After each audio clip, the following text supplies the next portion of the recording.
The debris field stretched endlessly through space, a graveyard of twisted metal and shattered dreams. Captain Jackson Rivers guided his salvage vessel, the Star Dancer, through the wreckage with practiced ease. His weathered hands moved across the controls while his steel-gray eyes scanned the destruction before him. "Nova, run a deep scan on that Catharian cruiser," he commanded, his voice rough from years of breathing recycled air. "Look for anything worth salvaging." The ship's AI responded in her smooth, synthetic voice. "Captain, I'm detecting unusual heat signatures in the vessel's medical bay. Something's still alive in there." Jackson's jaw tightened. The war between humanity and the Catharian Empire had raged for 8 years, leaving countless dead on both sides. He'd served as a combat medic before turning to salvage work, and the sight of Catharian ships still made his chest ache with old memories. "Probably just dying life support systems," he muttered, but something in his gut told him otherwise. "Prep the boarding gear anyway." 20 minutes later, Jackson floated through the twisted corridors of the enemy ship, his magnetic boots clanking against the metal flooring. Emergency lighting flickered sporadically, casting eerie shadows that danced like ghosts. The air was thin but breathable, though it carried the metallic tang of blood and ozone. He followed Nova's guidance deeper into the ship, past broken consoles and scattered debris. The medical bay's doors had been buckled by the explosion, but a small gap remained. Jackson squeezed through, his rifle ready, and froze at what he saw. She was magnificent, even in her wounded state. The Catharian female sat propped against a medical console, her silver fur matted with dark blood. Her wolf-like features were sharp and proud, with high cheekbones and a strong jaw. But it was her eyes that stopped him cold, brilliant violet, orbs that blazed with defiance even as her life ebbed away. Her uniform marked her as a high-ranking warrior, probably special forces. A deep gash ran across her ribs, and her left arm hung at an awkward angle. Despite her injuries, she raised a plasma pistol with her good hand, the weapon trembling but aimed directly at his heart. "Stay back, human scum," she snarled, her accented words dripping with hatred. "I won't be taken alive." Jackson slowly raised, his hands keeping his rifle pointed away. "Easy there, warrior, I'm not here to capture you." Her violet eyes narrowed suspiciously. "Liar. All humans are the same. You'll torture me for information, then execute me like the others." Something in her voice made his chest tighten. He'd heard that same hopeless resignation from his own soldiers during the war. Slowly, deliberately, he set his rifle on the ground and kicked it away. "My name is Jackson Rivers," he said gently. "I'm a salvage captain, not a soldier anymore. I'm not going to hurt you." She laughed bitterly, wincing as the movement jarred her wounds. "Your kind showed no mercy to my brother when they captured his ship. Why should you be different?" "Because I've seen enough death," Jackson replied, moving slowly toward his medical kit. "And because you're bleeding out. That wound needs treatment." "I'd rather die than accept help from human hands," she spat, but her gun hand was shaking worse now. Jackson knelt a few feet away, opening his medical kit with slow, careful movements. "What's your name, warrior?" She hesitated, then lifted her chin proudly. "I am Serafina Vex, First Commander of the 7th Claw Battalion, and I will die with honor intact." "Well, Serafina Vex," Jackson said, pulling out a coagulant injector, "today you don't get to choose death, not on my watch." Before she could react, he moved with the speed that had kept him alive through 3 brutal campaigns. He knocked the pistol from her weakened grip and caught her as she slumped forward. Her body was warm against his, and he could feel her rapid heartbeat against his chest. "Let me go," she whispered, but there was no strength left in her voice. "Not happening," he replied, gently laying her back against the console. "I took an oath once to preserve life, not take it." As he began cleaning her wounds, Serafina watched him with those stunning violet eyes. Her silver fur was incredibly soft beneath his touch, and he found himself being more gentle than necessary. There was something about her that called to him, something beyond her obvious beauty. "Why?" she asked softly as he applied the coagulant. Your people and mine have been killing each other for years. I've probably killed humans you knew. Jackson paused in his work, meeting her gaze. Maybe, but right now you're not a Catharian warrior. You're just someone who needs help. As he worked, he found himself stealing glances at her face. Even injured and exhausted, she was breathtaking. Her features were exotic yet familiar, alien yet somehow perfect. When his hand accidentally brushed against the soft fur of her throat, she shivered, and he felt an unexpected jolt of electricity run through him. Your touch, she murmured, her voice strange. It's not what I expected. Their eyes met and held. For a moment the war, the hatred, the years of bloodshed faded away. There was only this moment, this connection between two souls who should have been enemies. Nova. Jackson's voice was hoarse as he spoke to his AI. How long until those wounds are stable? Medical treatment is progressing well, Captain.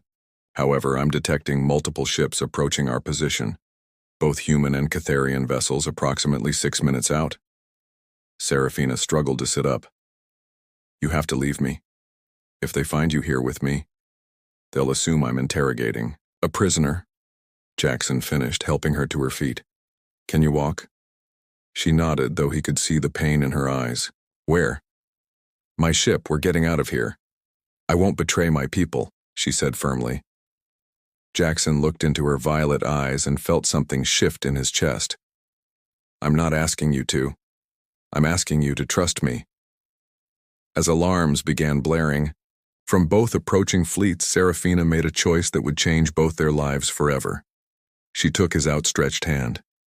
Lead the way, Jackson Rivers.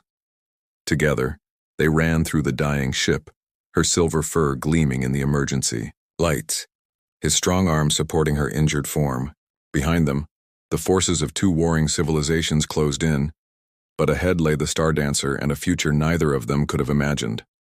As they reached his ship's airlock, Serafina collapsed against him, her strength finally giving out. Jackson caught her, and for a moment they stood pressed together, breathing hard. He could smell her scent, wild and exotic like starlight and distant moons.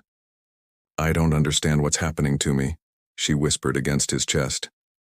Jackson's arms tightened around her protectively. Neither do I, but we're going to figure it out together. The Star Dancer's engines roared to life as the first enemy ships came into scanner range. In the medical bay, as Jackson finished treating Serafina's wounds, neither of them spoke of the electricity that sparked every time their skin touched, or the way their eyes kept finding each other across the small space. But both of them knew that something had fundamentally changed in that moment when a human had chosen mercy over vengeance, and a Catharian warrior had chosen trust over death. The war between their peoples would continue, but the war in their hearts had just begun. The Star Dancer lurched violently as plasma bolts seared past her hull. Jackson's hands flew across the controls, pushing his ship through impossible maneuvers, while Serafina gripped the medical bay's support rail. Her violet eyes tracked every movement he made, fascination replacing the hostility that had burned there hours before. Nova, how many ships are chasing us? Jackson called out, banking hard to avoid a cluster of debris. 12 vessels total, Captain. 6 human destroyers and 6 Catharian attack cruisers. They seem more interested in destroying each other than pursuing us. Serafina's ears flicked forward, her wolf-like features alert. They're not after us specifically. Both fleets were already converging on this sector. Her voice carried a strange note of relief mixed with something else Jackson couldn't identify. Then what were they after? He asked, stealing a glance at her as he piloted them deeper into the asteroid field. She was silent for a long moment, her clawed fingers tracing patterns on the metal railing. When she finally spoke, her voice was barely above a whisper. Information. That could end this war. Information that I carry. Jackson felt his heart skip. What kind of information? The kind that powerful people kill to protect. Serafina's violet eyes met his, and he saw fear there for the first time. Not fear of death, but fear of something far worse. Jackson, there are forces on both sides who profit from this conflict. They've been prolonging it deliberately. The Star Dancer shuddered as they passed through a particularly dense section of the asteroid field. Jackson engaged the autopilot and turned to face her fully. She was still wearing his spare jacket over her damaged uniform, and the sight of her in his clothes sent an unexpected warmth through his chest. "Tell me," he said simply. Serafina's silver fur rippled as she took a shaky breath. "I was part of a deep reconnaissance mission. We intercepted communications between certain human corporations and Catharian war profiteers.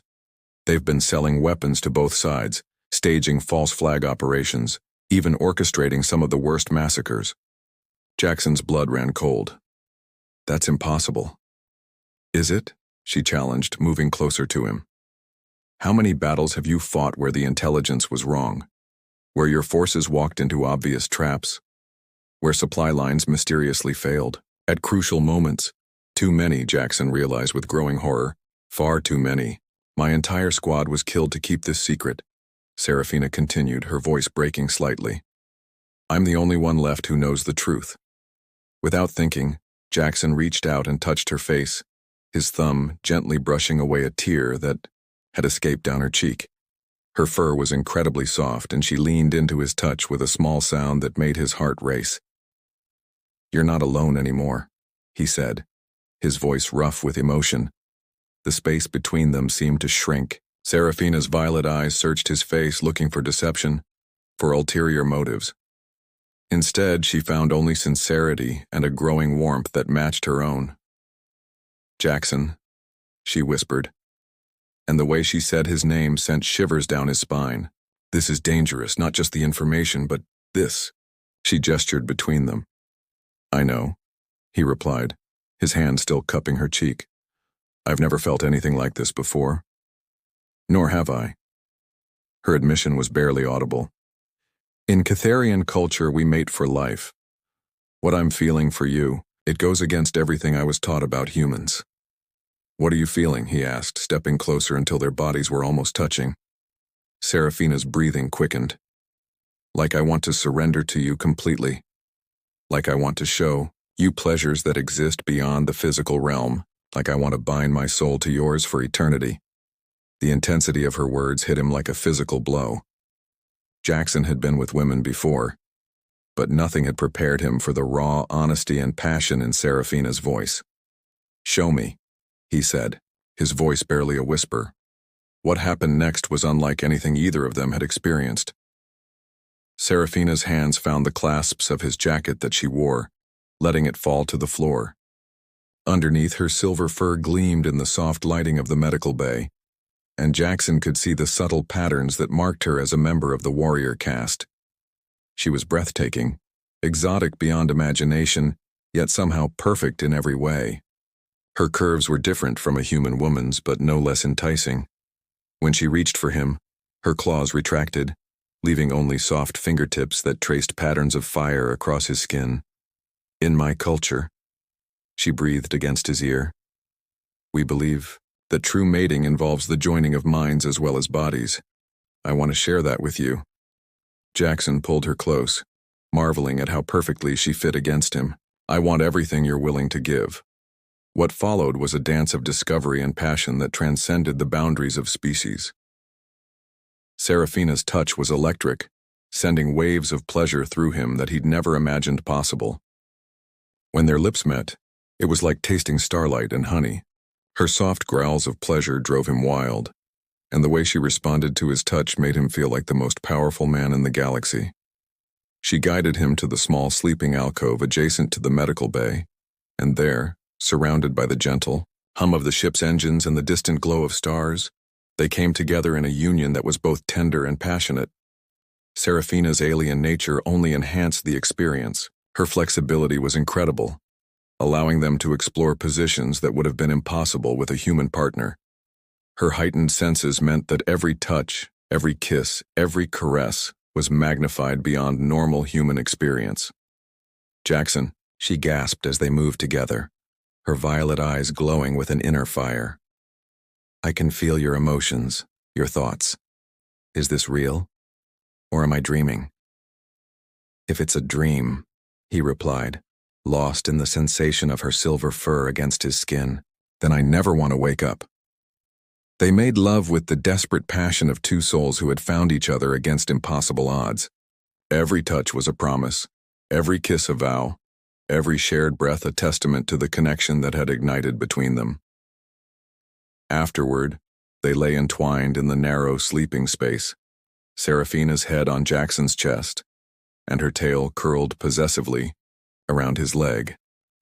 The silver patterns in her fur glowed softly in the darkness, and Jackson traced them with gentle fingers. "What happens now?" she asked, her voice soft and vulnerable. Jackson considered the question. They were fugitives from both sides of a galactic war, carrying information that could topple governments and end the conflict that had defined their lives. But more than that, they had found something neither had expected: love that transcended every barrier that should have kept them apart. "Now we change the galaxy," he said, pressing a kiss to the top of her head. "Together." Serafina lifted her head to look at him, her violet eyes shining with determination and love in equal measure. "It won't be easy. There are powerful people who will do anything to stop us." "Let them try," Jackson replied, his arms tightening around her protectively. "They've never faced a human who's found his mate." The word mate hung in the air between them, heavy with meaning. In Catharian culture, it was a sacred bond, unbreakable and eternal. For Jackson to use it meant he understood the depth of what had passed between them. "Mate," Serafina repeated, testing the word. "Yes, that's what you are to me now, Jackson Rivers. My mate, my heart, my everything." As they drifted off to sleep, in each other's arms, neither of them noticed the small blinking light on the communications console. Someone had been tracking them, following their every move through the asteroid field. The war was far from over, and their greatest challenges still lay ahead. But in that moment, wrapped in love and starlight, they were invincible. The galaxy would never be the same. The neutral station Harmony's Rest floated like a metal flower in the void, its petaled sections spinning slowly to generate artificial gravity. Jackson guided the Star Dancer toward the docking ring, his jaw tight with tension. Beside him, Serafina checked her weapons for the third time, her silver fur rippling with nervous energy. "Are you certain your contact can be trusted?" she asked, her violet eyes scanning the station's defensive arrays. "Tobias owes me his life twice over," Jackson replied, though doubt gnawed at him. "If anyone can get us access to the Galactic broadcast network, it's him." 3 days had passed since their passionate union in the medical bay. 3 days of running, hiding, and growing closer with every shared glance and stolen kiss. The tracking device Nova had detected led them on a chase through 6 systems before Jackson finally managed to destroy it with a clever bit of electronic warfare. But their pursuers were getting closer. The conspiracy Serafina had uncovered reached further than either of them had imagined. Corporate assassins, rogue military units, and mercenary fleets all hunted them with relentless determination. "Nova? Any sign of hostile vessels?" Jackson asked as they approached the docking bay. "Negative, Captain. However, I'm detecting unusual comm traffic. Multiple encrypted channels are active throughout the station." Serafina's ears flattened against her skull. "It's a trap." "Maybe," Jackson agreed, "but it's the only chance we have to get the truth out there."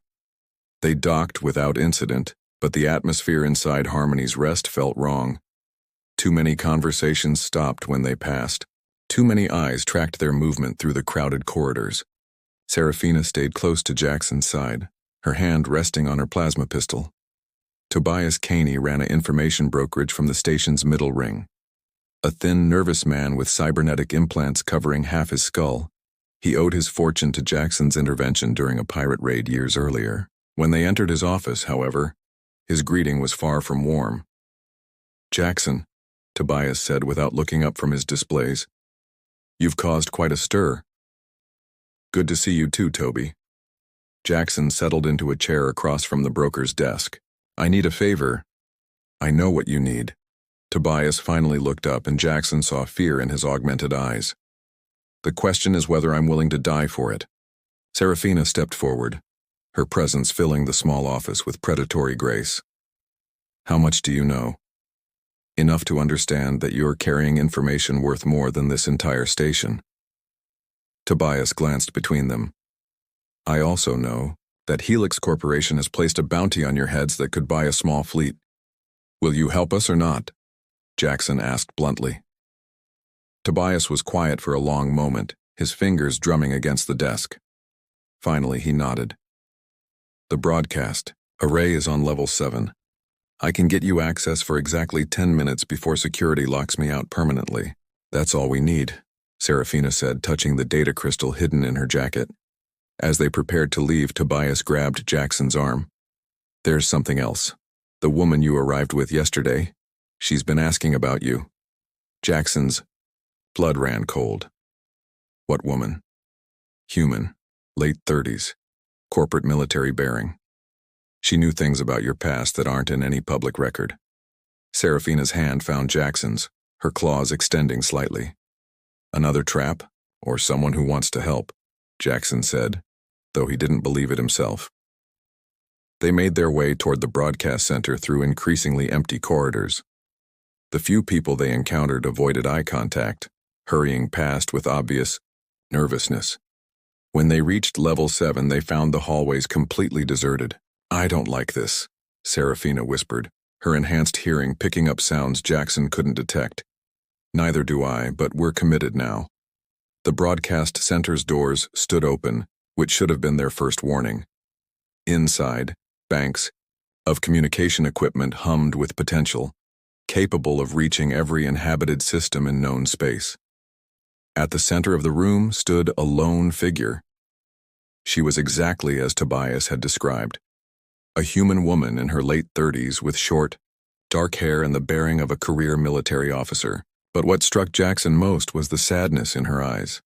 Captain Rivers, she said, her voice carrying a slight accent he couldn't place. I'm Colonel Diana Thorne, formerly of Alliance Intelligence. Formerly? Jackson kept his hand near his weapon. I resigned when I learned what you're about to broadcast. She gestured toward Serafina. Your mate carries only part of the truth. I have the rest. Serafina growled low in her throat. How do you know about our bond? Because I've been tracking the conspiracy for 2 years, Diana replied. And because I've been waiting for someone brave enough to expose it. She activated a holographic display that filled the room with damning evidence. Financial records, communication logs, video footage of secret meetings between human and Catharian war profiteers. The scope of the betrayal was staggering. They've been playing both sides from the beginning, Diana explained. Every major battle, every atrocity, every escalation has been orchestrated to maximize profit and maintain the military-industrial complex. Jackson felt sick. How many have died for their greed? Millions, Diana said simply. But that ends today. Working together, they uploaded both datasets to the broadcast array. The combined evidence painted a complete picture of corruption that reached into the highest levels of both governments. As the transmission began, alarms started blaring throughout the station. Security breach on level 7, came the announcement. All personnel evacuate immediately. Through the transparent walls of the broadcast center, they could see armed figures moving through the corridors. Corporate security forces in black armor, their weapons already drawn. How long? Serafina asked, her fur standing on end. 7 minutes, Diana replied, her fingers flying over the controls. The signal is propagating through the network, but we need to hold them off until it reaches critical mass. The first explosion shook the station, followed by the whine of energy weapons. The mercenaries were cutting through the blast doors. Jackson pulled Serafina close, breathing in her wild scent one more time. If we don't make it, and we will, she said fiercely, her violet eyes blazing with determination. We have to. Our love story becomes their symbol of hope. The blast doors exploded inward, and armed figures poured into the room. But instead of corporate mercenaries, they found themselves facing a mixed group of human and Catharian soldiers, all wearing the insignia of the Free Worlds Coalition. Colonel Thorne, the lead figure called out, removing his helmet to reveal a scarred human face. The station is secure. Admiral Voss sends his compliments. Diana smiled for the first time since they'd met her. The coalition has been waiting for this moment. We have ships standing by to escort you to safety. As the broadcast completed its propagation through the Galactic network, Jackson and Serafina watched the galaxy change in real time.